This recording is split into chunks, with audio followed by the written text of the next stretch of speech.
de français au Lens, que vous connaissez bien, et M. Mbeng, aussi professeur de français au lycée Malick Sy, qui sont des valeurs sûres de l'éducation et qui aussi œuvrent dans le sens d'amener les élèves à réussir aux examens, aux différents examens, que ce soit le bac et même au concours.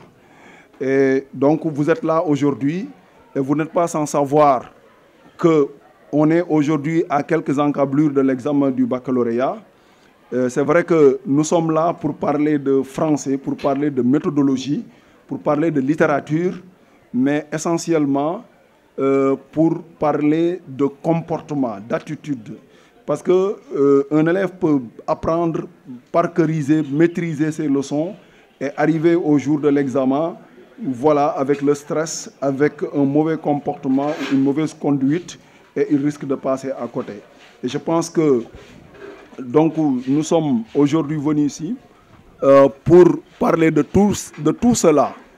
Et vous écoutez ces professeurs-là, et ils ont la carrure, ils ont aussi le niveau et ils ont également la possibilité de vous donner les bonnes orientations qui vous permettront de pouvoir réussir au bac et surtout en français. Je vous remercie. Merci, M. Mbow.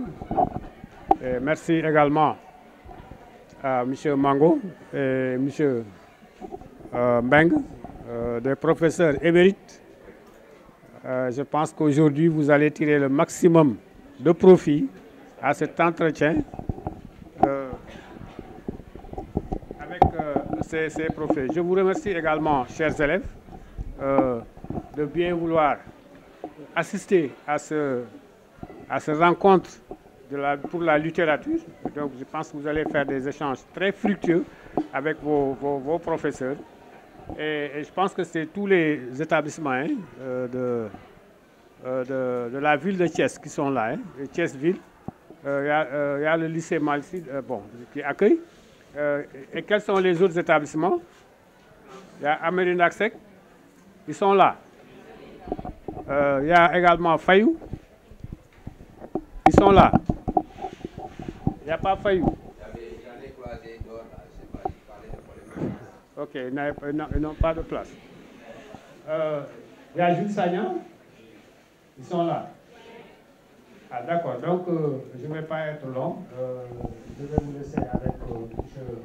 Tous ceux qui sont des séries L, le L renvoie à la littérature. Et on n'est pas littéraire si on ne lit pas. On n'est pas littéraire si on n'a pas l'esprit libre. On n'est pas littéraire si on ne maîtrise pas le langage. Et il fait tout juste 10 heures. On va essayer de faire une communication de maximum 3 heures. Donc, on va allier deux choses. Des connaissances théoriques accoudées, mais adossées à une pratique. Du contenu et du contenant. Parce qu'il n'y a que ça qu'on va évaluer le jour du bac. Vous allez faire une dissertation.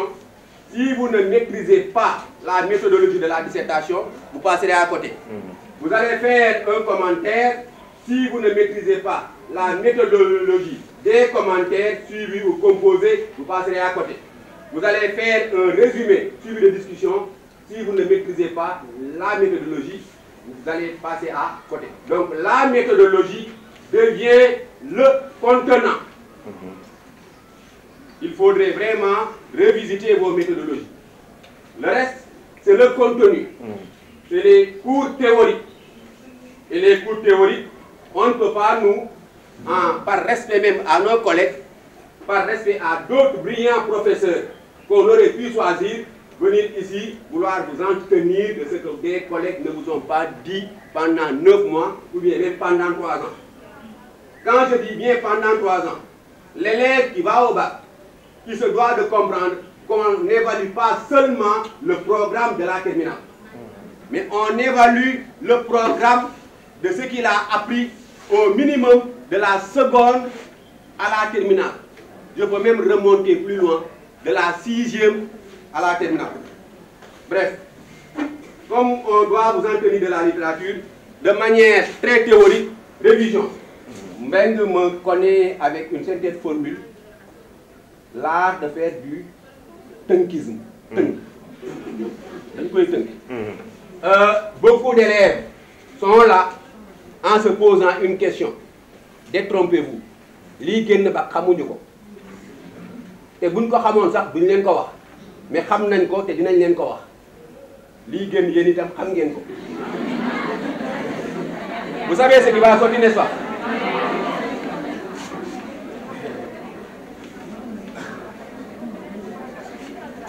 Révision du programme de littérature.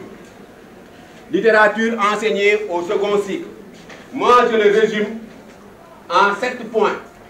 7 points répartis en 2 grands groupes. La première grande famille, c'est ce que j'appelle les connaissances littéraires de base. Les connaissances de base. Et ces connaissances-là, je les résume rapidement en 7 points. Là, c'est pour vous permettre... Il nous reste combien de jours d'ici le bac? C'est le premier. Non, non, le bac, c'est le premier jeudi. Aujourd'hui, nous sommes le 16. Donc, 14. Il vous reste, disons, 16 jours. Les connaissances de base. La première des choses qu'on doit connaître, c'est de savoir qu'est-ce que la littérature. Qu'est-ce que la littérature? Elle est aussi vaste que le monde. Si vous la résumez à sa seule définition, on ne se permettra pas de répéter. L'ensemble des œuvres écrites orales, vous n'aurez pas compris ce qu'elle est. Mais dans qu'est-ce que la littérature? En grand 2, vous allez devoir maîtriser qu'est-ce qu'un courant littéraire. L'élève qui va au bac ne doit pas tergiverser avec les courants littéraires. En 3, qu'est-ce qu'un genre littéraire? L'élève qui va au bac ne doit pas hésiter avec les genres littéraires. Et il y a 3 genres majeurs qu'on est obligé de vous enseigner, qui sont obligatoires. Donc en 4, qu'est-ce que la poésie? En 5, qu'est-ce que le roman? En 6, qu'est-ce que le théâtre? Et en 7, qu'est-ce qu'un texte? Ce n'aurait pas été le caméra, je vous dirais que par la force d'Olembam, vous ne pourrez pas aller au bac sans que le sujet qui vous soit posé n'aborde une de ces questions. Donc cela veut dire, et je sais que c'est ce que les collègues ont fait, c'est ce que M. Mbengue a fait, vous avez suffisamment appris qu'est-ce que la poésie, c'est ce qui est sorti, je pense, même en composition du premier semestre. Vous avez suffisamment appris qu'est-ce que le roman, vous avez suffisamment appris qu'est-ce que le théâtre. Au bac, forcément, un de ces courants va sortir, ou bien 2 ou 3 de ces courants. Et si la littérature sort d'une manière générale, on va vous interpeller sur tous ces genres-là, et même sur d'autres genres. Je reviendrai sur cette question. Et tout ce que vous ferez, c'est de produire un texte. On vous donne un texte, c'est l'épreuve que vous recevez, et vous rendez un texte. Le correcteur, vous corrigez-vous cette année? À combien? Combien? Moi, je suis à Dakar, à Blaise Diagne. Moi, devant la copie d'un élève, je juge tout simplement sa faculté à écrire, à produire un texte. Maintenant, une fois que vous avez ça, il sait que c'est du bâtiment. Mais révisez encore qu'est-ce que le roman, qu'est-ce que la poésie, qu'est-ce que le théâtre, et n'hésitez pas sur les courants littéraires. Les courants littéraires de la seconde en terminale, du 16e siècle au 20e siècle. Ces courants littéraires-là, vous les connaissez, On commence avec le 16e, on a quel courant? La Renaissance et l'humanisme. On y va, c'est des révisions. On vient au 17e, on a quel courant? Le classicisme, le baroque et le classicisme, mais surtout le classicisme. On vient au 18e, on a quel courant? C'est le nom du siècle. Le siècle est appelé siècle des Lumières, mais le courant se nomme le rationalisme. On est au 18e. Et ça, normalement, les élèves, même qui ont fait la seconde cette année, le savent, parce que c'est ce qu'on vous enseigne en classe de seconde. 16e, 17e, 18e. Et une fois qu'on quitte la classe de seconde, on migre vers la classe de première. Là, voilà la classe qui est la classe la plus déterminante en littérature pour réussir au bac. Le gros du programme s'apprend en classe de première. La terminale n'étant qu'une classe de révision. Mais en première, on vous introduit dans le grand siècle littéraire qu'est le 19e. Même si je sais que vous en avez, il y a des livres, des manuels qui sont appelés le français en. Le français en seconde, le manuel, le français en première et terminale. Plongez dans ces livres confirmeront ce que je vous dis. Maintenant, quand on est au 19e siècle, ce siècle s'ouvre par un courant littéraire que vous tous vous aimez, c'est le courant du romantisme. Qu'est-ce que le romantisme au 19e siècle? Après le romantisme, vous aurez le réalisme. Après le réalisme, vous aurez le naturalisme. Après le naturalisme, vous avez le Parnasse. Après le Parnasse, vous avez le symbolisme. Ces 5 courants littéraires qui dominent le 19e siècle, bien qu'avec ces 5 courants littéraires, on peut aller au bac. L'élève n'est pas là à hésiter sur ses connaissances sur le romantisme. L'élève ne doit pas être là à hésiter sur ses connaissances sur le réalisme ou le naturalisme. Je voulais faire une révision tout de suite sur le romantisme. Je vais vous demander de me citer au moins 5 écrivains ou bien 5 poètes romantiques. Vous devez pouvoir le faire parce que c'est dans vos cahiers. On les cite, ils sont qui et qui? Victor Hugo, l'incontournable Hugo, Alphonse de Lamartine, Alfred de Musset, Gérard de Nerval, Alfred de Vigny, George Sand, ñii xam ngeen leen. On quitte le romantisme, on vient vers le réalisme, les écrivains, les romanciers réalistes que vous connaissez, si on les cite à la va-vite, il y en a qui sont incontournables. Avant Stendhal, Balzac, Honoré de Balzac, Gustave Flaubert, Émile Zola qui sera dans le naturalisme, comme Stendhal. Si vous êtes capable, quand on vient dans le Parnasse, il y a au moins des poètes parnassiens que vous connaissez. L'incontournable qui? Théophile Gautier. Et qui d'autre? Théophile Gautier. Baudelaire, oui, il est un peu parnassien, mais plus symbolique. Théophile Gautier, le comte de Lisle, José Maria de Heredia. On vous l'a enseigné. On viendra après, on vous parlera de les symbolistes, surtout Charles Baudelaire, Arthur Rimbaud, Paul Verlaine. Il y a des écrivains qui sont incontournables, que tous les élèves doivent connaître. Et dès que vous quittez le 19e siècle, vous plongez dans le 20e siècle, que vous devez voir en termes, surtout avec le surréalisme, avec les André Breton. Vous connaissez Breton, Aragon, Éluard, les grands. Maintenant, là, nous sommes en littérature française. Quand vous serez en littérature africaine, elle est relativement jeune. Parce que la littérature africaine, elle est née au XXe siècle. Dans ce XXe siècle, cette littérature africaine s'ouvre par un roman incontournable de qui, écrit en 1920, Batouala, de René Maran. C'est incontournable, Batouala. Mais on vous a aussi enseigné la périodisation. La première période allant de 1920 en 1945, la deuxième période de 1945 à 1960 et la dernière période, bon, c'est la division classique qu'on peut mettre en cause, mais globalement, et à partir des années 1968, avec les soleils des indépendances. Ça aussi c'est dans vos cahiers. Donc, jàngalu leen lu bees. on vient pour vous rassurer, vous dire des choses qui sont dans vos cahiers. Bon, je continue. Là, c'est les connaissances de base.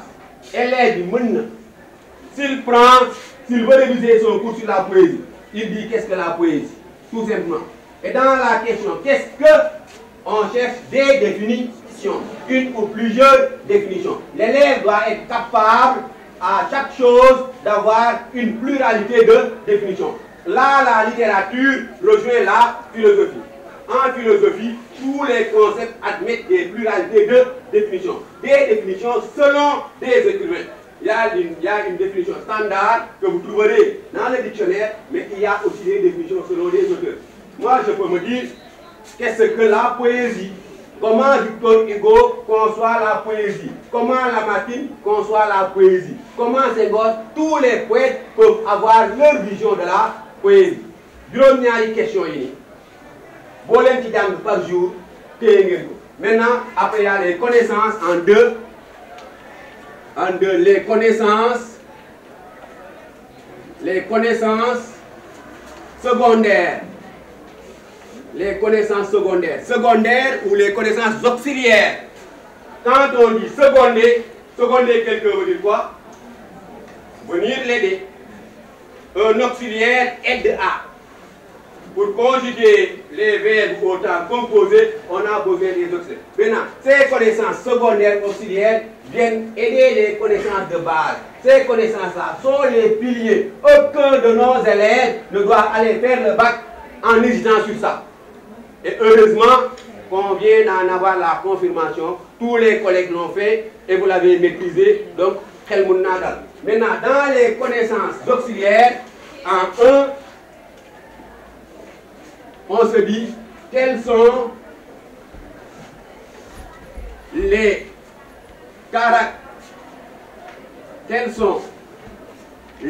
éléments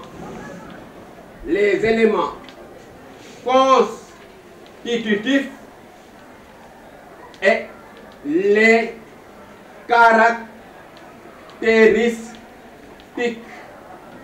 caractéristiques de.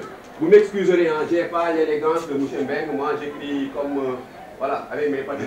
Quels sont les éléments constitutifs et les caractéristiques de? En 2, on a quelles sont les fonctions de.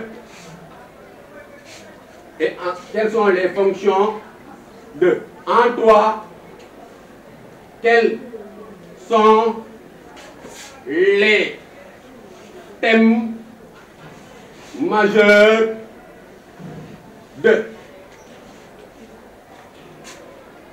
Bu may wax même Mbeng xam na li may wax billahi wallahi watalahi lii ku ko maîtriser cette méthodologie exercice littéraire di nga dajeeg lu mu néew sëñ bi ñëpp soxla pour le moment. Am na sëriñ bi candidat yi fi woon ban sëriñ la sëñ 10 boo dajeeg 10 da ngay jàll par la force lu tegu ci 10 moo lay may mention. Boo dajeeg sëñ 10 xeeb ko buuf sa bopp ci kanam yàlla boo dajeeg sëñ 12 da ngay laal assez bien. nga laal 12 50 12 75 ba 13 xaw a dugg 14 ñu jox dajeeg sëñ bien.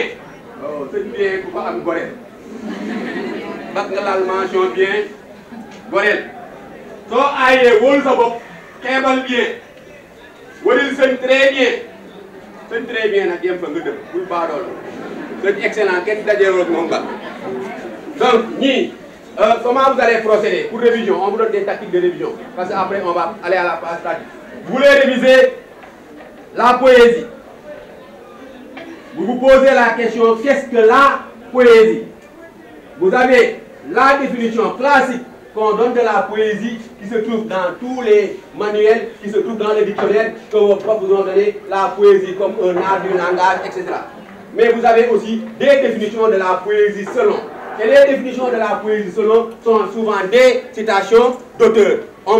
Il peut vous permettre d'amener le sujet par cette citation. Vous comprenez? Si vous avez la définition, qu'est-ce que la poésie?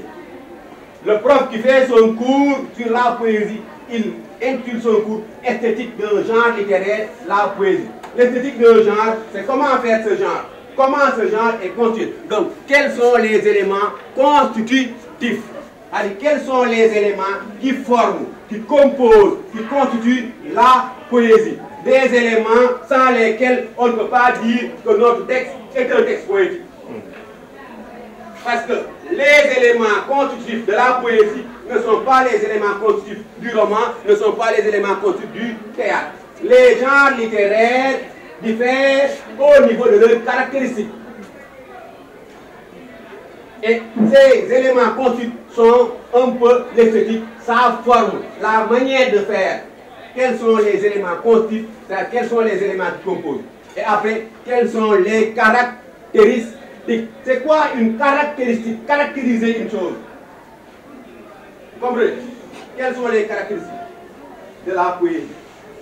Une caractéristique permet de différencier deux personnes. Ces deux-là, si je vous avais demandé de donner leurs caractéristiques, la première chose sur laquelle on va insister, il est quoi? Je pense qu'il est un garçon. Donc, je pense. Il est un garçon. On l'a caractérisé à partir d'un genre. Je pense qu'elle est une fille. Non, la littérature est relativisée. Peut-être après. Les caractéristiques. Donc, rien qu'au niveau du genre, ils ne sont pas du même genre. Commettre des erreurs de genre, vous savez c'est quoi? Qui me tape ni môme? Par exemple, qui tout du roman, qui tout du poésie. Si je fais une confusion de genre, moi, elle est bidem ba. Jang roman rek. Dès roman yi génn. Wala daaw lan moo génnoon benn roman. Boo yi naan daaw roman wa génnoon. Ren roman du génn. Bàyyi leen seen calcul yooyu. Roman mun na génnaat leen. Donc, léegi yow nga jàng roman rek. Wala nga jàng poésie rek lépp ci poésie nga xam ko nga ñëw bac naan poésie mooy génn wala théâtre mooy génn et apprenez bien le théâtre. Il y en a qui commettaient l'erreur de ne pas bien apprendre le théâtre, de vouloir limiter le bac à deux genres. Mais si l'élève n'a appris qu'un seul genre, la poésie, mu ñëw bac roman génn élève boobu li muy njëkk rek mooy day découragé xool ko muy jël. J'ai une belle anecdote sur ça que dont je vais vous épargner. Maintenant, lui, élève du suñu dem bac mun naa fàtte lépp mais lui par la force doole baam da kaa war a xam. Toute la littérature repose sur ça. Les fonctions. Quelles sont les fonctions de la littérature? L'élève doit le savoir. Et dès que l'élève connaît les fonctions de la littérature, il a fini de connaître les fonctions de tous ces genres, sans exception. Moi, dans mon habitantisme, je dis souvent que les fonctions de la littérature sont les fonctions de tous ces genres. La littérature aborde les mêmes fonctions, les mêmes thèmes. C'est uniquement au niveau des caractéristiques, au niveau esthétique, qu'il y a une différence. Donc, quelles sont les fonctions de la littérature? Là, les professeurs vous ont donné toutes les formes d'appellation de fonctions. Par fonction, on entend rôle, par fonction, on entend orientation, par fonction, on entend vocation, aspect, voilà. Ouais. Fonction, moi, lan lay jëriñ. Lan moo tax ñu koy def. Le njëriñ.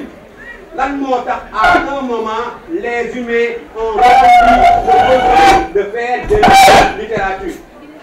Dans cette salle, Mbengue et moi n'avons pas les mêmes fonctions que vous. Donc, le rôle que j'ai ici n'est pas le même rôle que vous avez.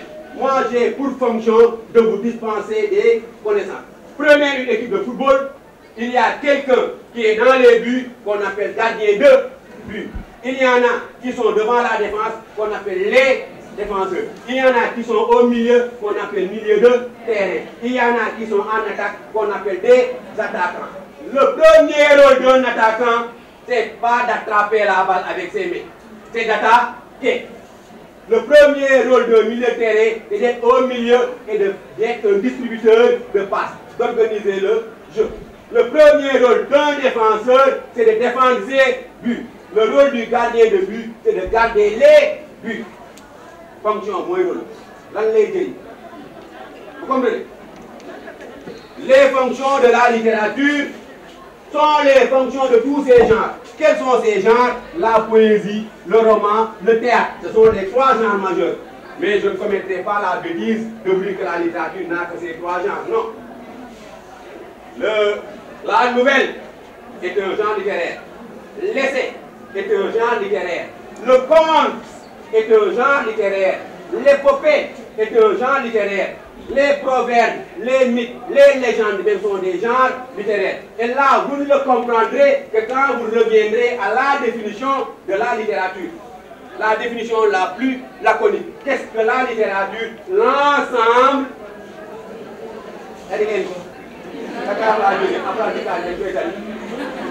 L'ensemble des œuvres écrites ou orales auxquelles on donne une finalité esthétique. Ensemble, beaucoup de gays, nous donnons ensemble, moi, aflou, moi, mbolo, un grand ensemble, comme dans un langage mathématique. Des œuvres écrites, moi, l'unibind, mbolem l'unibind. Sans écriture, il n'y a pas de littérature.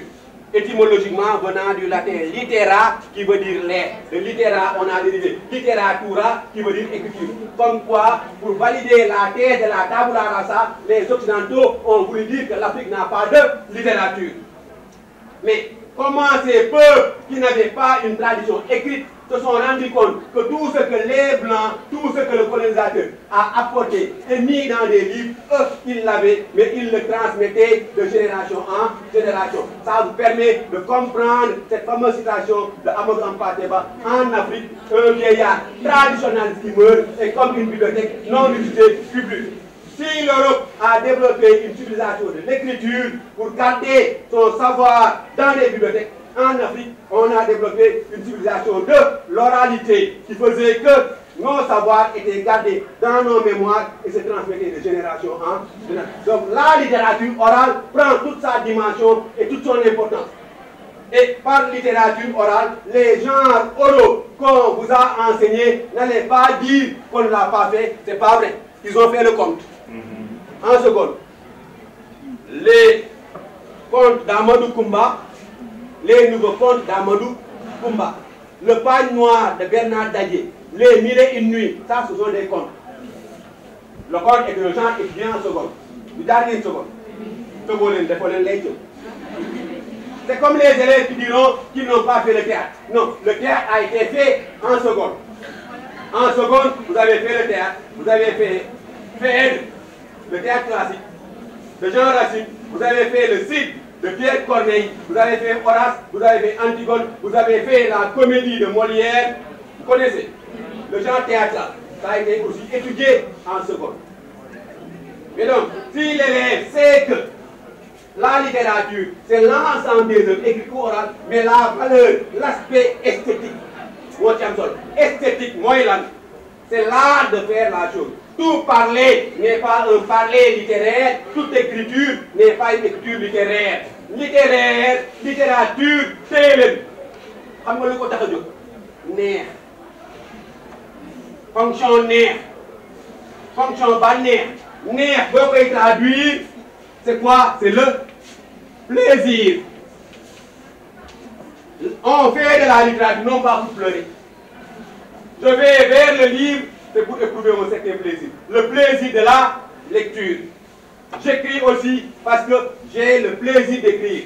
La première fonction de la littérature, n'en déplaise à qui veut, c'est de procurer du plaisir. Mais malheureusement, je ne sais quel diable est passé au Sénégal. Les élèves, dès qu'on dit fonction littérature, engagés. Fonction songu taxu koo jóg engagé bëri parce que guerrier le moo rey ci bëri Les écrivains sont des artistes. La littérature, c'est un art. Et l'artiste, dans sa première mission, il cherche à procurer du plaisir. Bu leen naree jaaxal sama woykat boobu Titi day fàttali dem leen ngeen déglu Titi musique musique nga xam ngeen woy boobu musique dafa neex la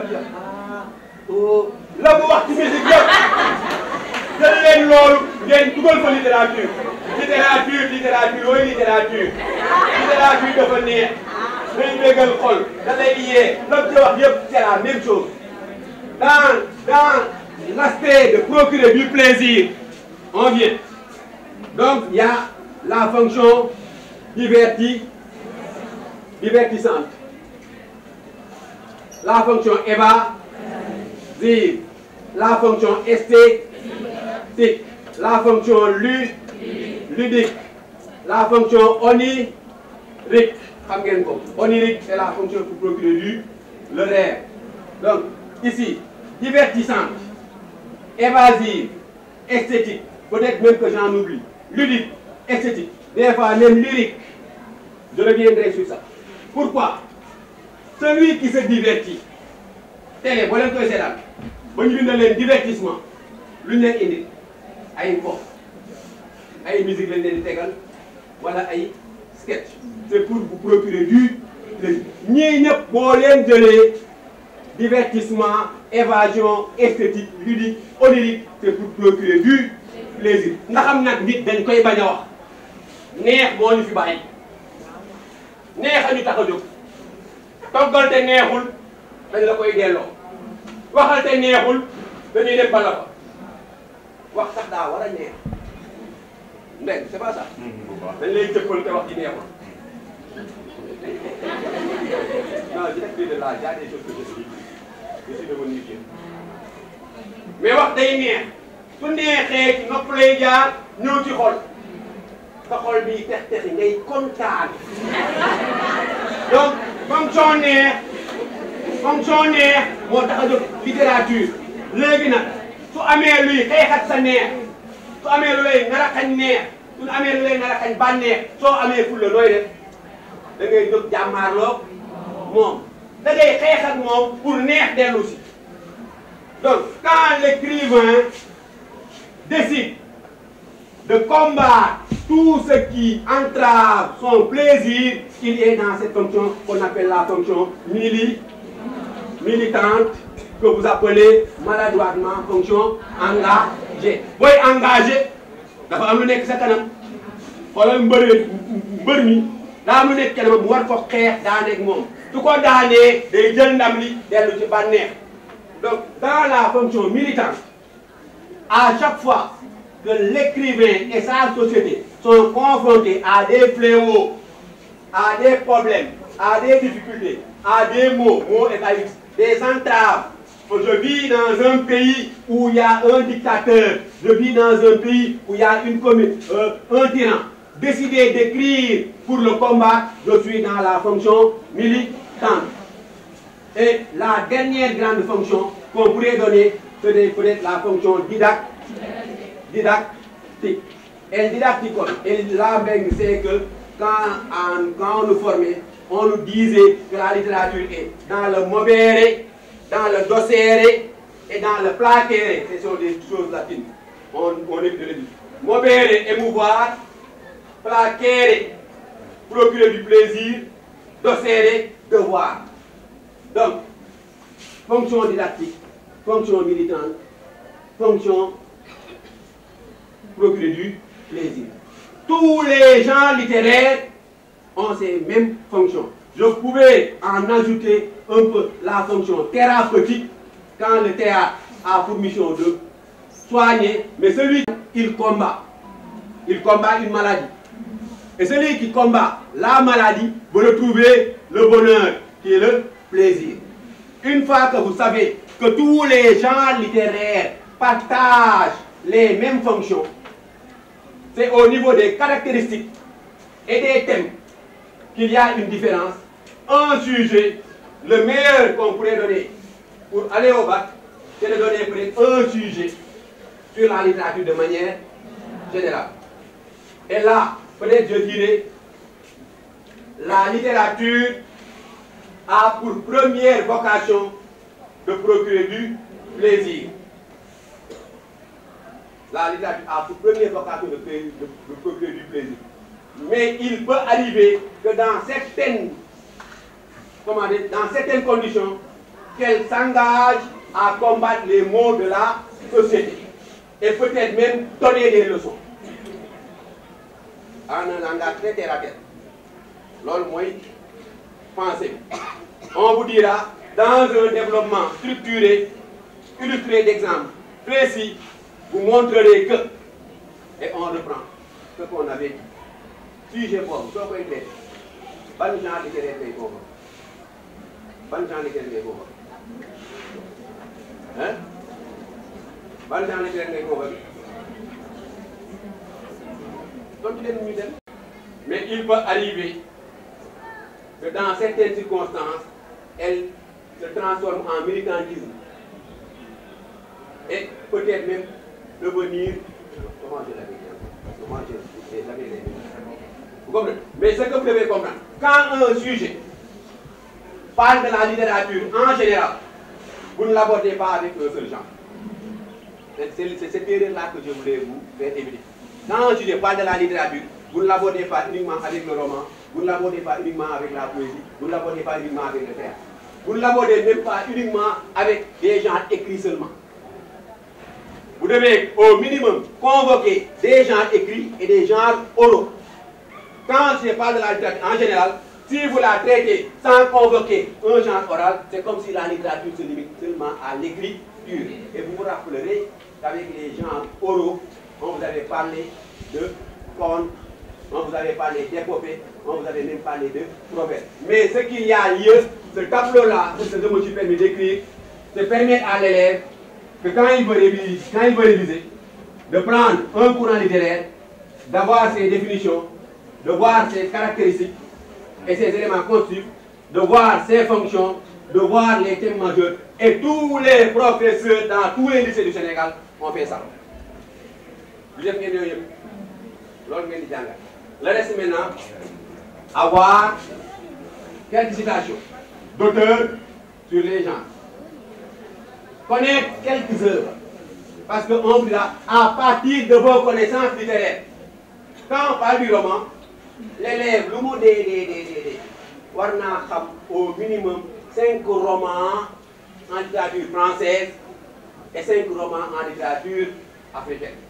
Mais vous avez des romans, des romans qui xamoo leen lu dul une silangulaire xamoo leen lu dul sous l'orage léegi mii xam na ni une silangulaire élèves yi moom rek la ñuy woote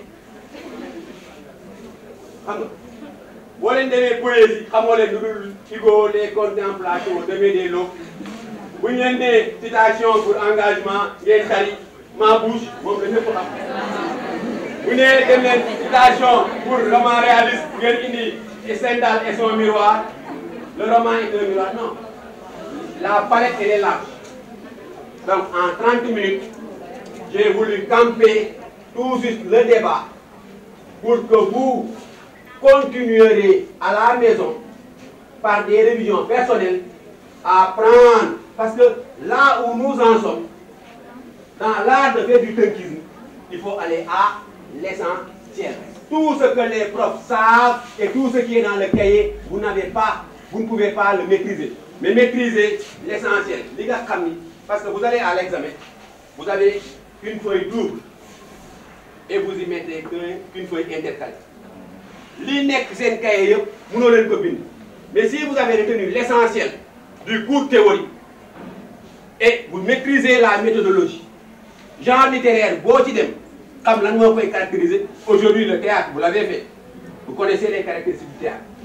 On vous a donné les fonctions du théâtre. On vous a enseigné quelques pièces de théâtre. Déjà, les 2 pièces qui sont au programme, c'est l'exil d'Albouri, que Mbengue maîtrise parfaitement. C'est Antigone de Jean Anouilh. Mais vous avez aussi la mort de Chaka, de Seydou Bagnan. Vous avez Nder en flamme de Aline Badra Dey. Ça sont des pièces que vous avez connues, presque au programme. Mais vous retournez dans le siècle le plus classique, le 17e, vous convoquerez le théâtre classique. Et si vous êtes, je fais un survol et c'est pas la même, si vous êtes en poésie au XVIe siècle, vous ne devez pas ne pas connaître Ronsard, vous connaissez Joachim du Bellay, vous connaissez Agrippa d'Aubigné, vous connaissez ces trois-là peuvent suffire. Nerval, je dis Nerval, Ronsard, Joachim du Bellay, Agrippa d'Aubigné, il en reste quelques. Dans ce même XVIe siècle, vous devez connaître François Rabelais et Michel de Montaigne. Là, c'est quand vous êtes dans le roman. Quand vous glissez dans le XVIIe siècle, les écrivains que sont Corneille, Racine, Molière, Boileau, nous avions une belle citation, assis sur la racine de la bruyère, Molière, Boileau, de La Fontaine et Baye, au Corneille. Dans cette citation, on avait presque regroupé les écrivains du XVIIe siècle. Vous venez au XVIIIe, Denis Diderot, vous ne connaissez pas, c'est pas grave, mais Jean-Jacques Rousseau, qui devient incontournable. Jean-Jacques Rousseau avec les Confessions, que Meng connaît et maîtrise très bien. Les Confessions de Jean-Jacques Rousseau, celui que la nouvelle, vous n'avez pas vu, c'est pas important, vous avez vu. Remerciez votre professeur. Vous devez connaître Voltaire avec Candide et Zadig, qui sont incontournables dans ce XVIIIe siècle, mais c'est surtout le XIXe siècle qui vous offre une palette d'écrivains. Dans tous les genres, après le XXe siècle et en littérature africaine. En littérature africaine, bien entendu, vous le commencerez par les écrivains de la négritude, plus loin même les écrivains de la négro-renaissance en Amérique, Cody Cullen, Claude McKay, William Du Bois, cette citation-là que vous maîtrisez très bien quand vous étiez en seconde. Je suis nègre, je me glorifie de son nom, je suis fier du sang noir qui coule dans mes veines. Plus engagé que cette citation-là n'existe pas. Vous comprenez? C'est ces écrivains de la négro-renaissance qui, quand elle se déplace vers la France, va influencer les écrivains comme Aimé Césaire, Léon Gontran Damas, Léopold Sédar Senghor, qui vont créer le mouvement de la négritude. Vous comprenez?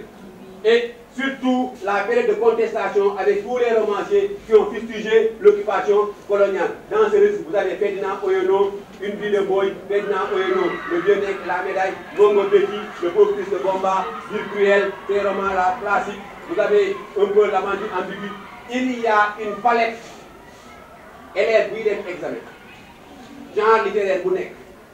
Nous avons 3, 4 à 5 ouvrages en littérature française et en littérature africaine, avec des auteurs et quelques citations. Le reste seulement qu'on lui demandera de maîtriser sera la méthodologie. La méthodologie de la dissertation, 3 parties.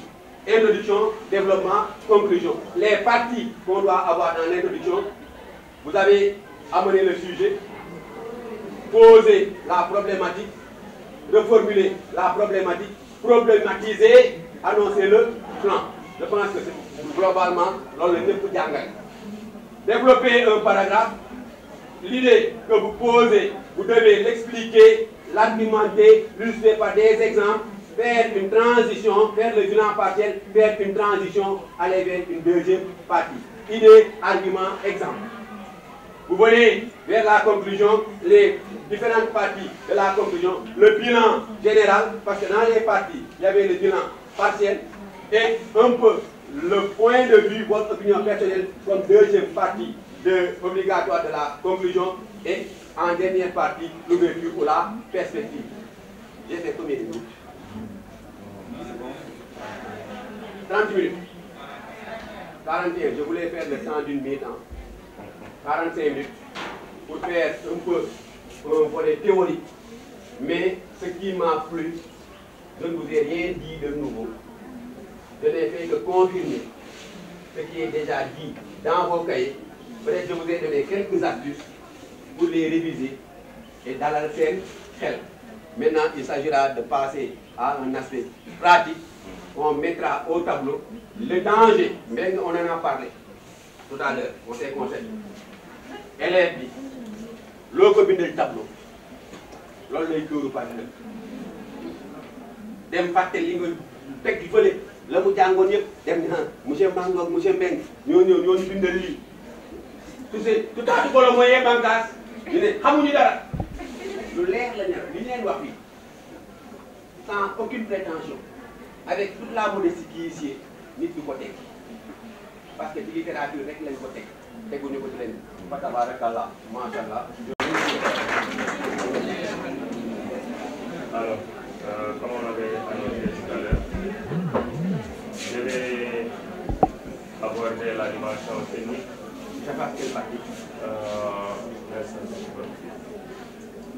Nous allons aborder la dimension technique, mais cette fois-ci par une manipulation d'un sujet de bac. C'est celui-là qui a été proposé en 2021. Alors, si on doit, en termes simples, vous expliquer ce que nous voulons faire, je dirais justement que M. Mango s'est permis de vous donner le marché et moi je vais essayer de cuisiner un plat. Vous savez, les connaissances générales, c'est le marché parce qu'il y a du tout dedans. Depuis la classe de seconde, vous avez été initié au genre. Vous avez abordé le conte comme il l'a dit, vous avez abordé la poésie, vous avez abordé le roman, vous avez abordé la fable, la nouvelle, le théâtre et j'en passe. Au-delà, il y a les courants littéraires que vous avez aussi rencontrés. Mais je m'en vais tout simplement vous dire qu'en réalité, ces courants littéraires, qui sont des mouvements, sont aussi des prétextes pour vous donner des orientations de la littérature. Parce que c'est à travers ces courants que vous avez rencontré beaucoup d'orientations. Vous avez taquiné le lyrisme après avoir abordé le romantisme. Mais ceux qui sont intelligents savent même que depuis la classe de seconde, avec les Ronsard et autres, il y avait cette dimension lyrique qui s'est dessinée. Il vous a fallu rencontrer le Parnasse pour avoir d'autres connaissances liées à l'esthétique. Il vous a fallu rencontrer le mouvement de la négritude pour saisir au moins les premiers éléments liés à l'engagement. Donc ces courants littéraires, ces mouvements sont des prétextes pour donner des orientations de la littérature. Mais au-delà, il y a une méthodologie qui doit vous aider à gouverner votre pensée, à organiser vos idées, à bien présenter votre travail de façon générale. Alors nous ne pouvons pas aujourd'hui, et en 2 heures, 3 heures au maximum, tout vous dire par rapport à ce qui vous attend au bac. C'est un chantier et vous vous étiez mis depuis. Nous allons juste essayer de bien terminer. Maintenant là, je vous propose Marcel Proust. J'ai fait quelques ramifications tout de même. Il dit, la grandeur de l'art véritable, c'est de nous faire connaître ces réalités loin de laquelle nous vivons, de laquelle nous nous écartons de plus en plus, ces réalités que nous risquerions fort de mourir sans l'avoir connue et qui est tout simplement notre vie. C'était ça le sujet. La consigne était améliorée, mais pas explicite. Parce qu'aujourd'hui, on vous parle de consignes améliorées, on vous parle de consignes éclatées, mais attendez, ces consignes-là ne sont toujours pas explicites. Parce que quand, avec ce sujet, dans la consigne, on vous demande avant tout de justifier le bien fondé de la pensée, montrer la véracité de cette pensée. Cela voudrait alors dire que celui qui ne comprend pas ce que dit la pensée, il n'est pas en mesure de bien traiter sa première partie. Ce qu'il a à traiter dans sa première partie dépend foncièrement de la compréhension qu'il a eue de la pensée du sujet. C'est pourquoi, à chaque fois, et ceux qui ont l'habitude de travailler avec moi, qui sont ici, ils ne me laisseront pas dire autre chose. Je leur dis que la réussite d'une dissertation dépend avant tout de la compréhension du sujet. On a beau apprendre ses leçons, on a beau maîtriser la méthode, on a beau disposer d'une belle et bonne expression, mais si le sujet n'est pas compris, aucune dissertation ne saurait prospérer. Voilà alors autant de raisons pour lesquelles la réaction première est celle-là qui voudrait qu'il y ait une analyse pointilleuse du sujet. Mais analyser un sujet, ce n'est seulement pas comprendre la pensée. Beaucoup d'élèves pensent que comprendre un sujet, c'est savoir ce que dit la pensée. Mais un sujet n'est seulement pas penser. Un sujet, c'est une entité, mais une entité avec ses composantes. Dans un sujet, il y a une opinion. Dans un sujet, il y a une consigne. Et dans certains sujets, il y a même ce qu'on appelle des conseils. Mais la base, c'est l'opinion et c'est la consigne. L'opinion étant ce qui est dit, la consigne étant le travail qu'on vous demande de faire. Dès lors, analysez scrupuleusement, pointilleusement, normalement, c'est au moins s'intéresser à 4 éléments. Le premier élément, c'est ce qu'on appelle le thème, parce que tout à l'heure, M. Mango vous a dit, vous devez connaître ce qu'est la poésie, vous devez connaître ce qu'est le roman, vous devez connaître ce qu'est le théâtre. Au-delà même, il vous faut avoir une idée des caractéristiques, parce que ce sont les caractéristiques qui les différencient. Vous avez un sujet en face de vous, pour identifier le thème, vous posez la question, mais de quoi parle ce sujet? Si par exemple le sujet parle de poésie, parce que dans la pensée, il y a le poète, etc., etc. Oui, ce sont des éléments qui vous permettent d'avoir une idée du thème. Le sujet parle de la poésie. D'accord, ça parle de la poésie. Quel doit être mon comportement tout au long du travail?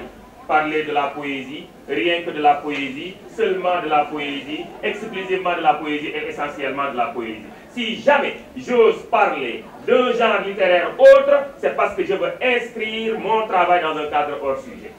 Si le sujet parle de poésie, l'élève par exemple qui a appris des citations, qui a des éléments, il a une illustration, mais ils ne savent même pas à quel genre appartiennent ces éléments illustratifs. Il risque, dans un sujet qui traite de la poésie, de faire appel à Maria Maba dans une si longue lettre. Mais une si longue lettre de Maria Maba, c'est un roman. Il fait appel au nouveau conte d'Amadou Koumba. Mais on a même le conte, dans le nouveau conte, on a le conte, comment on peut utiliser des éléments liés au conte pour aborder un sujet qui invite à réfléchir sur le roman, sur la poésie. C'est une aberration. C'est des erreurs qu'il ne faut pas commettre. C'est des erreurs de débutants. Parce que dès lors que vous posez cette question, de quoi parle ce sujet? Vous avez ici comme réponse, le sujet parle de la poésie, mais écoutez, il y a le domaine de réflexion qui est quadrillé. Tout ce qui n'est pas poésie doit être mis de côté. Maintenant, revenons-en à notre sujet. La grandeur de l'art véritable, c'est de nous faire, etc., à la fin, cette réalité que nous risquerions fort de mourir sans l'avoir connue et qui est tout simplement notre vie. J'ai enlevé des éléments. Mais, de quoi parle ce sujet? On a ici l'art. Il y a des élèves qui ne comprennent pas que les mots sont polysémiques. Ils ont plusieurs sens. Ils ont des parfums. Ils ont des connotations. Et tout dépend de leur emploi et de leur contexte. Quand on invite Youssou Ndour à la télévision, il va parler de la musique. Quand on invite la danseuse Ndeye Gueye à la télévision, elle va parler de la danse. Alors, un élève de la terminale qui fait un sujet de dissertation, en littérature, on lui donne par exemple le mot art, mais il doit tout de même savoir que l'art ici renvoie à la littérature, parce que la littérature c'est de l'art. Tout à l'heure, M. Mango vous a parlé de cette définition de l'ensemble des œuvres orales, etc., ou écrites auxquelles, mais dès l'instant qu'on utilise le mot œuvre, évidemment, il y a art qui saute à l'œil. De quoi parle ce sujet? Ne mettez pas ce sujet, parle de l'art tout court. Non, derrière le mot art, il y a la littérature. Maintenant, si le thème est dégagé, l'autre élément, c'est la reformulation. Et cette reformulation n'est rien d'autre qu'une explicitation de la pensée du sujet. N'oubliez pas que parfois, le littéraire n'est pas simple. Ce qu'il aurait dû dire, en termes simples, il va essayer de l'imager. La poésie, c'est le domaine de l'image. La littérature, en général, c'est le domaine de l'image. Mais l'élève qui voudrait montrer à son correcteur qu'il a compris le sujet, il lui faut quand même bien reformuler. Et pourtant, cette reformulation n'est pas difficile. J'ai tout à l'heure parlé d'explicitation. Reformuler, c'est quoi faire? C'est dire ce que le sujet a dit, c'est le dire autrement, mais de façon beaucoup plus simple. N'oubliez pas que la reformulation ne doit pas être infidèle à la pensée du sujet. Restez fidèle à la pensée. Dites ce que le sujet a dit. Ne dites pas ce qu'il n'a pas dit. Ce qu'il n'a pas dit, autant pour moi. Voilà donc le pourquoi. Ici, à l'époque, beaucoup d'élèves sont passés à côté. La grandeur de l'art véritable, c'était de nous faire connaître cette réalité loin de laquelle nous vivons, de laquelle nous nous écartons de plus en plus. Cette réalité que nous risquerions fort de mourir sans l'avoir connue. Nous sommes à la fin, qui est tout simplement notre vie. Comme cette réalité, dafa am luñ doon dàq. Nga ñëw ba ci fin bi ñu ne la qui est tout simplement notre vie. La grandeur de l'art, grandeur en littérature, dafa am ay valeurs. Grandeur en littérature, moins importance. En littérature, grandeur, moins intérêt. En littérature, grandeur, dañ koy utiliser ça ci valeur. Grandeur mën na nekk succès, etc.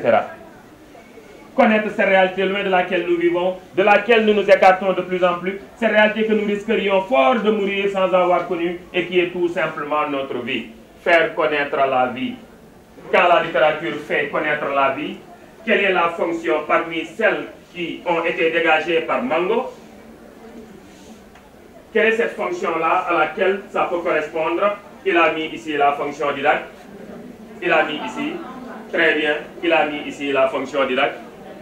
Bon, écoutez, M. Mango a bien fait de vous dire qu'il n'y a pas, en réalité, un cloisonnement.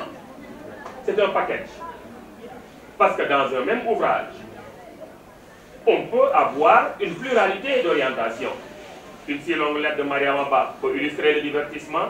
Une si longue lettre de Mariama Ba peut illustrer l'aspect didactique. Une si longue lettre de Mariama Ba peut illustrer l'esthétique. Une si longue lettre de Mariama Ba peut illustrer l'engagement. Mais tout dépend de la façon dont l'élève compte l'aborder. Et l'utiliser également à sa guise, compte tenu de ce qu'il a à faire. Maintenant, ici, on a la vocation didactique. Donc la littérature, ou bien l'œuvre littéraire, aide l'homme à mieux comprendre le monde. Comprendre le monde, c'est comprendre la vie, c'est comprendre l'univers, c'est comprendre les individus, etc., etc. Dès lors qu'il y a des velléités d'enseignement, on pense ipso facto à la dimension didactique. Donc ici, je fais une reformulation, etc. Après, je vous donnerai quelque chose à apprendre. Après la reformulation, il faut qu'on essaie de problématiser la pensée. Maintenant, il faut savoir que la problématique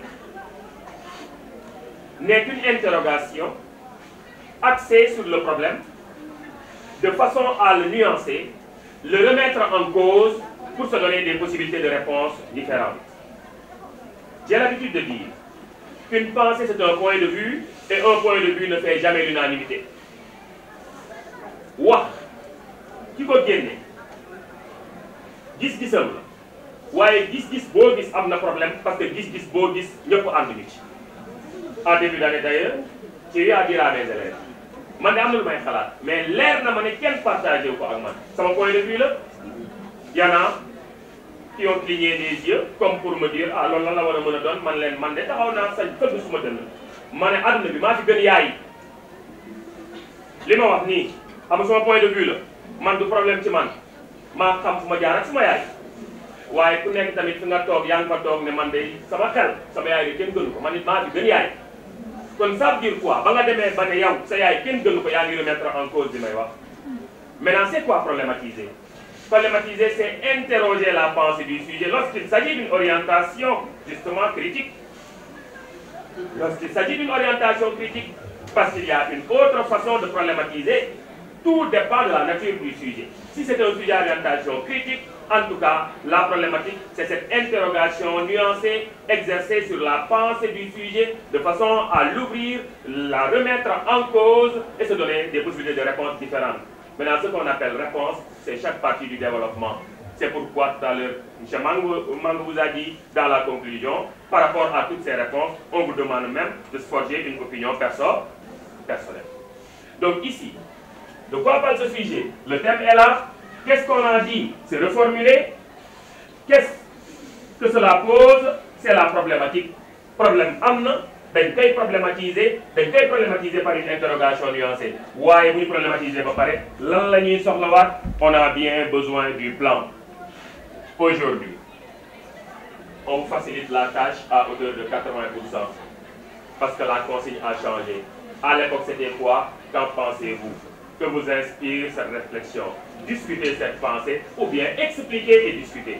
C'était à l'élève de voir si, par exemple, le sujet est un sujet à orientation critique. Si c'est un sujet à orientation critique, nous devons faire appel à un plan dialectique. C'est une thèse, une antithèse, une synthèse. Ça va faire appel à un plan binaire. Seulement une thèse et une antithèse peuvent suffire. Non. Est-ce que le sujet est un sujet à orientation critique? Non, c'est un sujet à orientation synthétique. Et un sujet à orientation synthétique fait appel à un plan analytique. Il faut expliquer chacune des articulations de la pensée du sujet. Bon, vous avez mais les ça fait 5 ans, 6 ans, on vous a habitué à la consigne éclatée. Cette consigne, au moins, elle vous donne des pistes de réflexion. Ce qu'il y a à faire dans la première partie, ce qu'il y a à faire dans la deuxième partie, ce qu'il y a à faire dans la troisième partie. Il faut lire. Parfois, c'est explicite. Parfois, c'est implicite. Tout à l'heure, j'ai mis ici montrer le bien fondé, etc. Mais le bien fondé, c'est la véracité, justifier la pensée du sujet. Celui qui sait maintenant que dans la pensée du sujet, l'orientation sous-jacente, c'est l'orientation didactique. Dans sa première partie, il ne va pas avoir de problème. Montrer d'abord que la littérature peut avoir une orientation didactique. Maintenant, la deuxième partie peut abonder dans le sens de l'esthétique. La troisième partie peut abonder dans un autre sens. Mais bien avant de vous donner quelque chose, j'ai envie de revenir sur ce que Mango vous a dit tout à l'heure par rapport au plaisir. Parce que parfois, il y a des termes qui vous leurrent. Quand on parle par exemple de la dimension ludique, mais dans cette dimension ludique, la dimension ludique prend en compte le plaisir. Dans cette dimension ludique, on peut retrouver le divertissement. Dans cette dimension ludique, on peut retrouver l'esthétique. On peut retrouver l'esthétique. Maintenant, Mango vous parle des autres fonctions. C'est bien possible, mais on pense un tout petit peu à décloisonner pour ne pas créer un certain nombre de confusions. Mais quand on parle de l'orientation ludique, ne pensez pas que l'aspect ludique se résume tout court au divertissement. L'aspect ludique se résume tout court à l'esthétique. Quand on parle de l'aspect ludique, ce sont les deux qui peuvent être pris en compte. Dans une moindre mesure, il y a même la dimension lyrique, parce que la dimension lyrique a aussi une finalité thérapeutique. C'est pourquoi j'ai dit tout à l'heure qu'à chaque fois, ça dépend de la façon dont l'élève aborde le sujet. Maintenant, si vous terminez votre analyse, vous pouvez passer au travail proprement dit. Maintenant, en attendant que le tableau soit effacé, je voudrais justement vous donner quelques aspects par rapport à cette analyse comme prétexte et nous allons par la suite parler donc de l'introduction, comment elle doit être conçue. C'est bon? Prenez rapidement. Comment analyser un sujet? Point d'interrogation. Comment analyser un sujet? Point d'interrogation. En parenthèse, cas pratique. Comment analyser un sujet?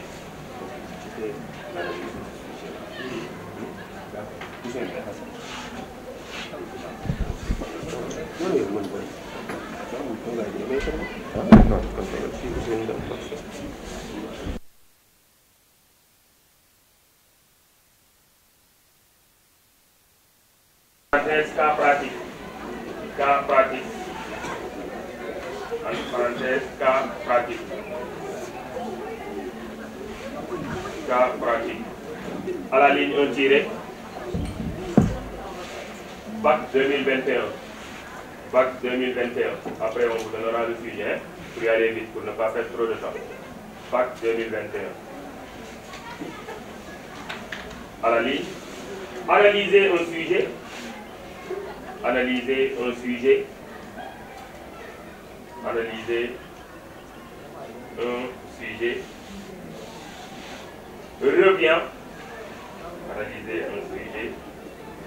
Revient à l'examiner. Revient à l'examiner de façon à identifier.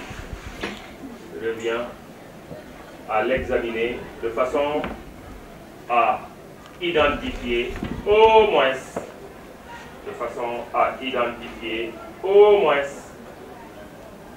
de façon à identifier au moins 4 articulations majeures, de façon à identifier au moins 4 articulations majeures. De façon à identifier au moins 4 articulations majeures. 2 points. 2 points. Le thème. Le thème. Le thème. Qui est censé délimiter le domaine de réflexion. Le thème. Qui est censé délimiter le domaine de réflexion. Le thème. Qui est censé délimiter le domaine de réflexion. Qui est censé délimiter le domaine de réflexion. Virgule. La reformulation qui explicite la pensée. La reformulation qui explicite la pensée. La reformulation qui explicite la pensée. La reformulation qui explicite la pensée, virgule. La problématique qui en suscite l'intérêt. La problématique qui en suscite l'intérêt. La problématique qui en suscite l'intérêt. La problématique qui en suscite l'intérêt. Par une interrogation ou une série d'interrogations. Par une interrogation ou une série d'interrogations. Par une interrogation ou une série d'interrogations. Par une interrogation ou une série d'interrogations. Par une interrogation ou une série d'interrogations. Et enfin, et enfin,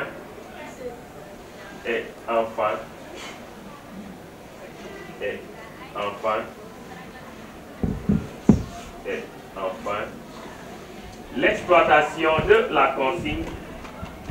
Et enfin, l'exploitation de la consigne. Et enfin, l'exploitation de la consigne. Et enfin, l'exploitation de la consigne pour déterminer les pistes de la réflexion. L'exploitation de la consigne pour déterminer les pistes de la réflexion. L'exploitation de la consigne pour déterminer les pistes de la réflexion. Pour déterminer les pistes de la réflexion. Pour déterminer les pistes de la réflexion. Voilà. À la ligne, vous mettez thème 2 points. Bon, ça c'est pas vous. Thème 2 points. Oui, oui, on a bien dit cas pratique, il faut une démonstration, n'est-ce pas? Voilà, le sujet est là. Thème 2 points, la littérature.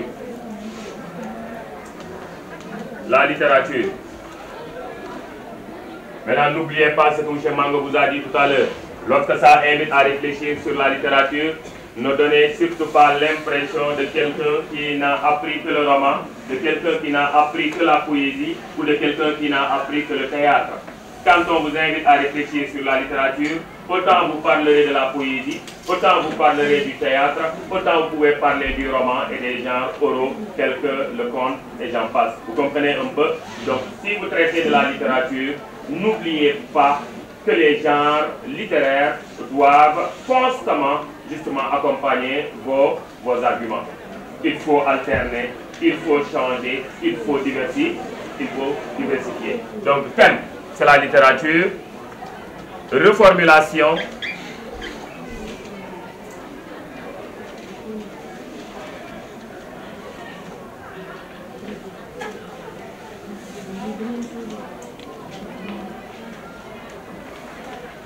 L'œuvre littéraire aide l'homme à mieux comprendre le monde.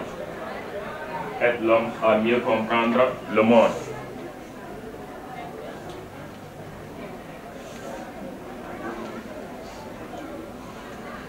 aide l'homme à mieux comprendre le monde.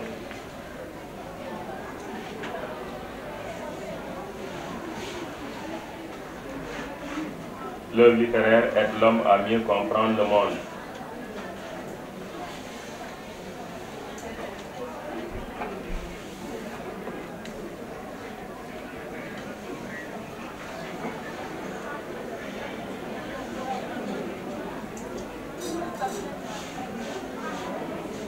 Je remets en cause la pensée. Je mets par exemple cette vocation didactique.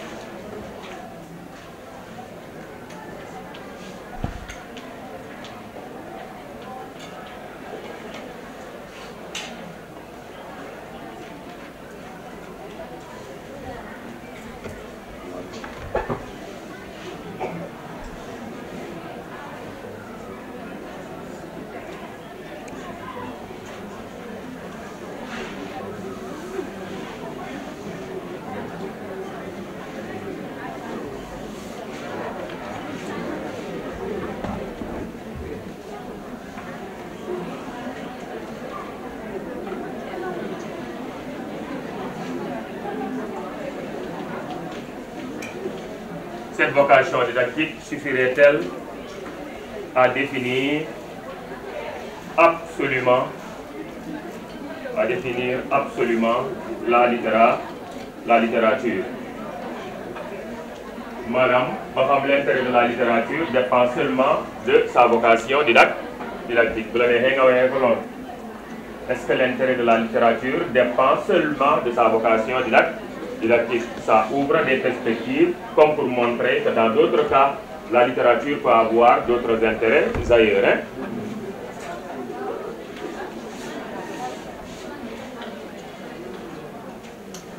La littérature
de la littérature, démontrer son côté esthétique, préciser sa dimension lyrique.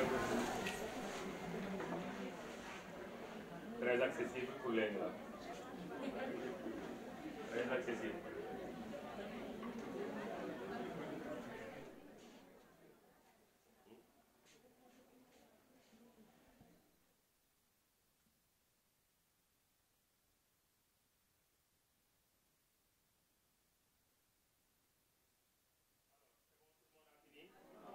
Je peux effacer le tableau?